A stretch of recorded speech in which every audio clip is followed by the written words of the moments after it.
Hey, welcome to the Men's Room. I'm your host, Mark Sparks. Now, today we have a guest who is a writer, producer, and has learned a lot of things in show business and has taken that experience and put it towards interacting with women. Robert Ruffo, welcome to the show. Nice to meet you, sir. Pleasure to meet you. First time I've had a long conversation with another man in a men's room. I wish I could say the same, but I can't. Well, let that go. Please. So it's a pleasure to have you in our men's room here. Let's get to it. Why don't you tell me and everybody watching about yourself? I came into this kind of a little bit later in life, not that I'm that old, but I mean after a lot of other experiences. I always really loved women, and I had a lot of female friends, and I was actually in an unusual position to be. I was a pretty successful director of music video commercials. I was doing fashion commercials. I was doing a lot of dance music and hip hop videos. I had beautiful women literally lined up at my office door. It was like on a regular basis. I can imagine. And I was in a position of power, and I didn't want to abuse that power. Obviously, I didn't want to be some sleazy casting couch guy. And I really didn't know how to adapt to that situation well, and it actually was one of the most lonely, sad times of my life was when I was doing all that stuff. I didn't have a girlfriend. I didn't go out on a date one time. I measured 2.5 years. Are you serious? Oh yeah, I would go home from a set where it's like, yeah, shake it a little bit faster, could you? To like a lonely apartment and watch romantic comedies and cry. Most guys would say you were living that dream, and it was a nightmare. Well, what I'm trying to teach men now is that a lot of what you think is important for being successful with women is in fact, irrelevant.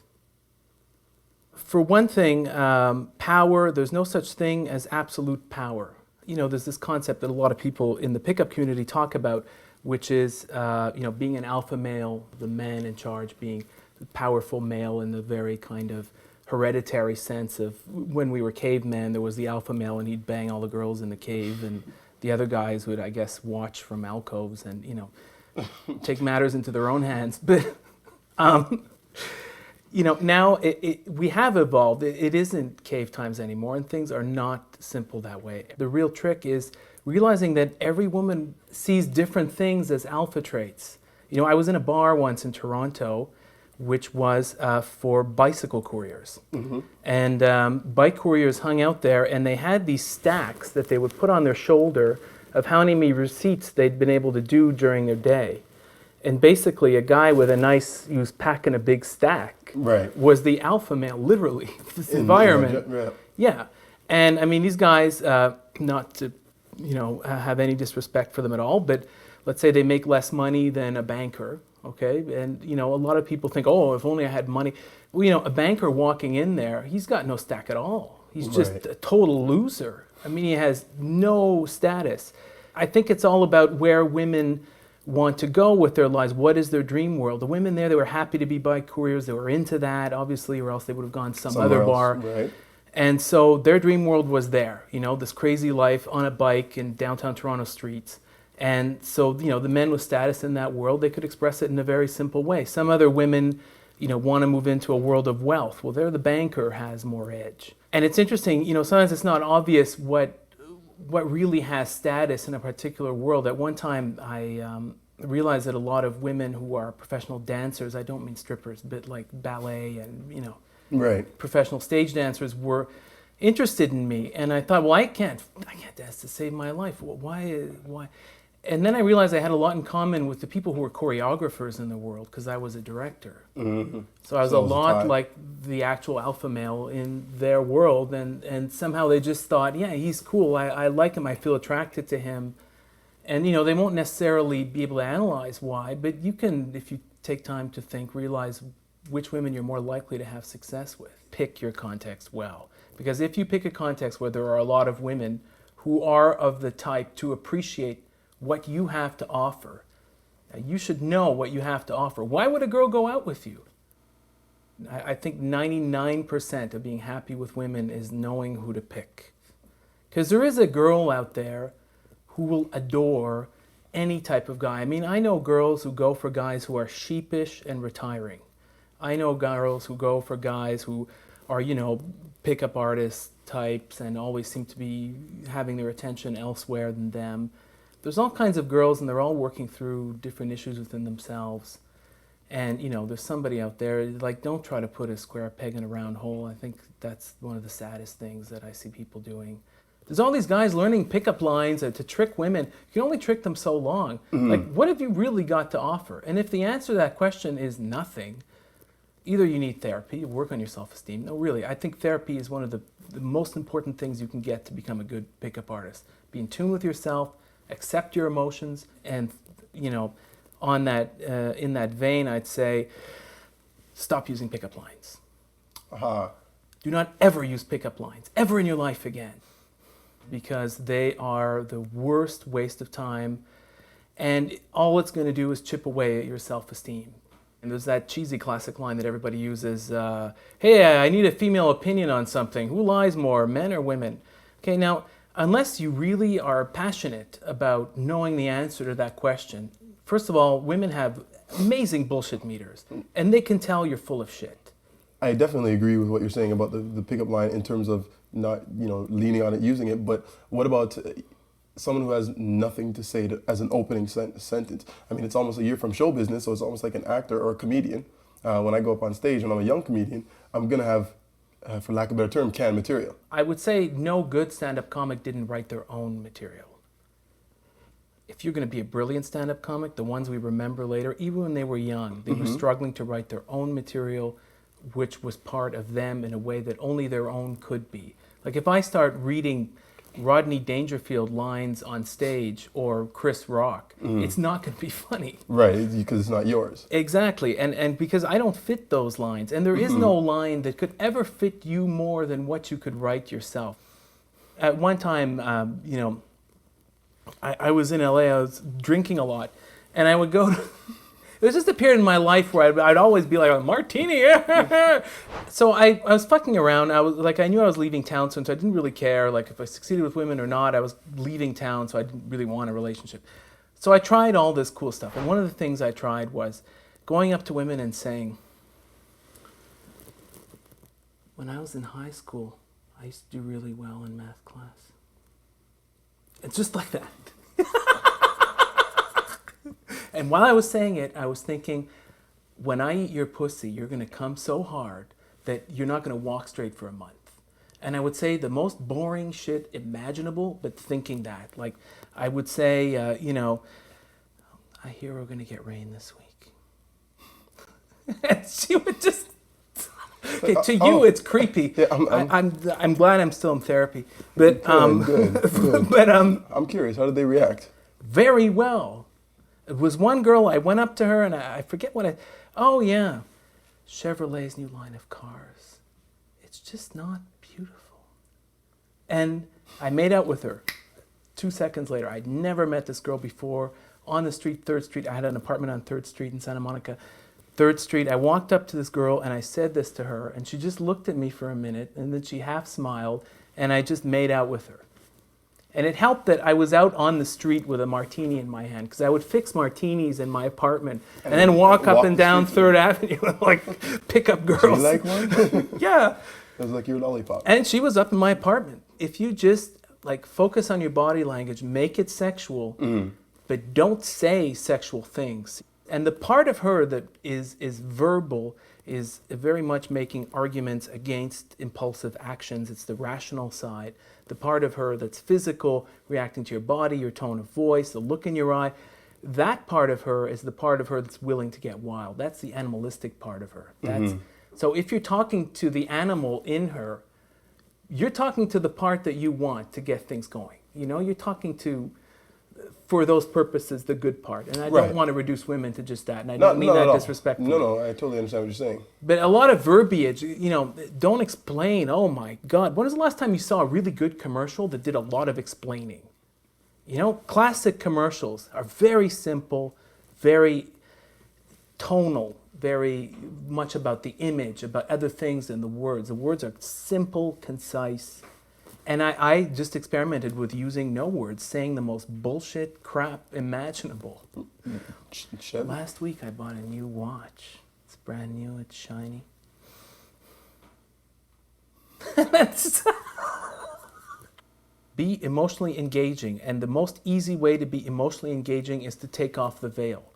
Take off the veil that says I should be normal. Fuck it. Just toss that, flush it. I did an exercise which I learned in acting class, and by the way, acting class is the most valuable tool in the world. If you want to be a pickup artist, go to an acting class. In a good acting class, you'll learn to be aware of your body. You'll learn to be aware of what you project. Because some guys are like, yeah, that's really interesting what you're telling me about. You know, they don't have, totally unaware of their body language, what they're really saying. Yep. And you learn in acting class, the most important thing you can say, you cannot say with words. The exercise that was suggested to me by an acting coach is you go into an elevator owned by a bank or a finance service. You know, there's all these people in suits and they're all, you know, very important. Call out the floors. Ding. And 23. 24, and you have to look people in the eye once in a while. 25, you know, get used to making a fool out of yourself. Because once you do that, then you can relax. Get rid of all this stuff like, man, protecting your ego and protecting, oh, I'm a regular guy, and all these stupid things that people cling to. Getting in the way of you finding the love of your life. And I would go every day. Every day I would start my day by embarrassing myself. And the rule is, if somebody asks you why you do it, you can't have this cute story, oh, it's my acting. Go, no. You just like, well, why are you doing that, sir? 32, you know, up and down. The rule was I had to get to the top of the building and then down again. And, you know, you let go. You let go of all that adult crap. Because little kids would do that. I would tell a 5-year-old, hey, you want to go downtown and yell out the floors? He'd be like, yay! Yeah, well, that's a fun time for them. Yeah. There are universal things that work with all women. One of them is don't be boring. And, you know, people have said this before, but it's easy not to be boring. Because when we're children, we're not boring. All women love children, okay? So at some point, you were that baby she thought was fascinating. Now you're an older person. And if you're not interesting to women, maybe you learned something along the way that you shouldn't have. Because, you know, some guys, when they get older, they get fucking boring. Well, adult life has it kind of reins you in a little bit. Yes, unrein yourself. Because even if she thinks, oh, what an ass. Oh, that guy, he was such an ass. When you're hearing a woman saying that, she liked him. She's thinking about him. Within reason, I don't mean be a monster. And I don't mean insult her and hurt her feelings or make her feel bad or make her feel depressed or show a callous disregard for what she values or people she loves. Not at all. That's being a bad guy in a bad way. I know a lot of guys get into this. They're kind of introverted. They're really nice guys. They're sensitive guys. And they start getting into pickup community and the first thing they hear is, stop being a nice guy. But I think that's terrible advice. A nice guy in the sense of a kind man who stands behind his values with dignity. Like, that sounds sexy. Wouldn't you want, I mean, you don't, if you want a long-term relationship, which again, I think is what a lot of these guys want, one-night stands are fun for a while, but after a while, it's like, you know, rent a porn, it's the same satisfaction. No, but really, like my dad who passed away, he was an amazing man, and you know, my mother was this beauty queen, and like, he was actually very, very good with women. And he was kind with dignity and self-respect. The minute you're kind, letting go of your dignity, letting go of your needs. If you're in a relationship and the girl is like, well, I think we should only watch romantic comedies from now on. I don't like you renting these action films. You stand up for yourself. You have needs, you have rights. Just because she's a hot girl doesn't change that. I was in a long-term relationship and I came out of it and I really was out of practice. And I would go up to girls and I say, I'm really out of practice. I just came out of a long-term relationship. Would you like to go out on a date with me? I could practice dating. Like, it's a stupid thing to say. But it would work? Sure, because it was honest. And I was vulnerable. And she could see the little boy. Like, I wasn't playing her. I was just honest. I was showing my heart. The girls want to mesh with your heart. You don't have to be a bad boy or get tattoos. You just have to be yourself. Like, there must be things you love in life. And, you know, some things that also women could relate to that you love in life, like food. You know, I know this fat guy who's a friend, and partly why I started doing this kind of, I guess, semi-professionally and wrote the book and so on, is because I was able to help him so much. He's this big fat guy. He's a big fat guy. He was so fat, and he would come up to me and say, I don't think I can get laid because I'm fat, you know. And I'm like, no, man, roll with it, so to speak. And he did. And I said, next time you go out with her, tell her how much you love food. Tell her how you want a woman who can cook. And girls would say, well, I can cook, not bad. They didn't try to lose weight because that was never going to work. I mean, the guy, you'd lose 10 pounds and be like, oh, you did? Oh, congratulations. Like, you wouldn't even notice. I mean, 10 pounds is like his pinky. But like, It's a big dude. it's huge, man. But he's like, I'm a big guy. It's like, I'm bald, right? I have no hair here. And I don't care. If you roll with it, then in the end, and rejection can't happen. Because rejection means she's wrong. What does rejection mean? Rejection, people can't hurt you. Like, rejection isn't going to be somebody shooting you or burning your house down. Right. What's going to happen?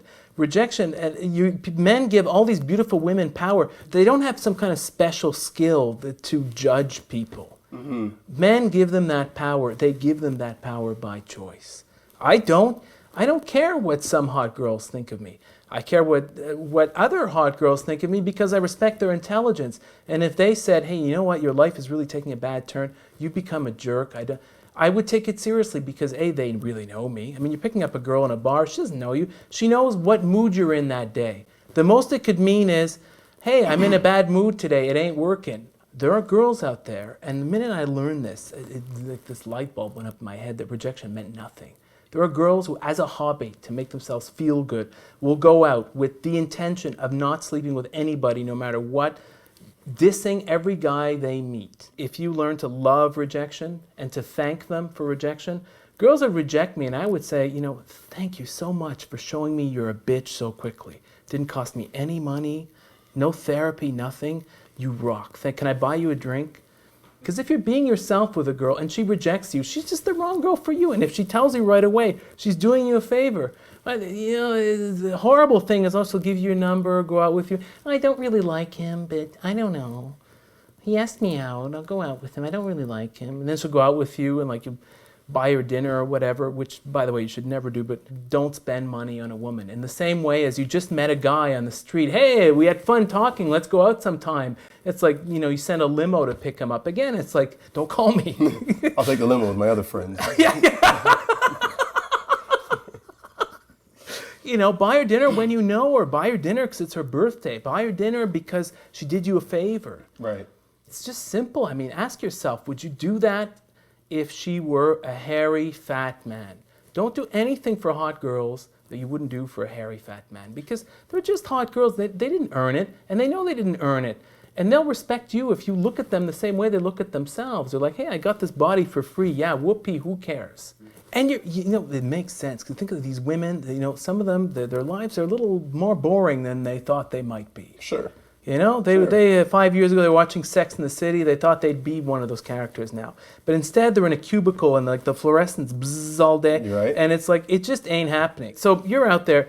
You really have to learn how to engage a woman very quickly and bring out the most positive aspects of her hope, right? Because for a girl, a guy is hope. For a man, we're thinking sex. She's thinking hope. A feeling a certain way. She's feeling this way now. She wants to feel good. She wants to feel like those girls seem to be feeling in a fashion magazine. She wants to feel like those girls in the romantic comedy. She has that in the back of her head. And if you move her 1 inch in that direction, that's all you need to do. You fulfilled your role as a man as far as what she's hoping to get from a guy. I mean, women want sex as much as men, that's true, but they want sex in a much narrower set of circumstances. Go see movies that women love and pay attention to how you're feeling when you're sitting there and to how they engage you because, you know, in 90 minutes, a good film will get a woman to fall in love with the film, with the story, be completely like enthralled and at the same time, you know, fall in love with the main character. And there are certain tricks that movies use that you can use too. But they're not, I don't like the word trick because that involves, again, like pretending to be somebody you're not. And most guys have had girlfriends before, or at least female friends, or at least a sister, or at least somebody, and they've made them happy. They can imagine them smiling. And they're thinking, well, because I was there, that girl smiled. That's awesome. I can do that. I can make this girl smile. And my goal going out to pick up women was always, now I'm getting married in a month. Oh, congratulations. Thank you. I mean, this stuff works. It's not just a song and She's dance. an amazingly beautiful girl. If I had to learn 1,000 times more stuff than I did to get there, it was all worth it. Robert, it was fantastic having you in the men's room. Yes. Man, it was a great time. It's the longest conversation I've ever had in a toilet. No, this potty talk. No, okay. Sorry. Good to have you, man. Thank you, sir. All right, guys, let's take a look at our 5 takeaway points from Robert. Point number 1, every woman sees different things as alpha traits, and it's not always obvious how higher social value will be displayed. Become aware of what will identify you as higher status and align with it. Point number 2, you should know what you have to offer a woman in a relationship. Why should she like you? If you don't know why, how will she? Point number 3, you can make your body language sexual without saying sexual things. It's all in the way you say it. Try taking acting classes to develop this side of you. It's valuable to know what your body language says about you. Point number 4, be a kind person with dignity and respect. Girls want to mesh with your heart, so give them a way in. The last thing you want to be is close-hearted and boring. Open up. Point number 5, as a man you represent hope to a woman. That's what she wants to feel from being with you. Build a sense of hope for her and you'll notice incredible results. And remember, there's no such thing as failures, only opportunities to learn. And in life, class is always in session. I'm Mark Sparks. We'll see you next time on The Men's Room.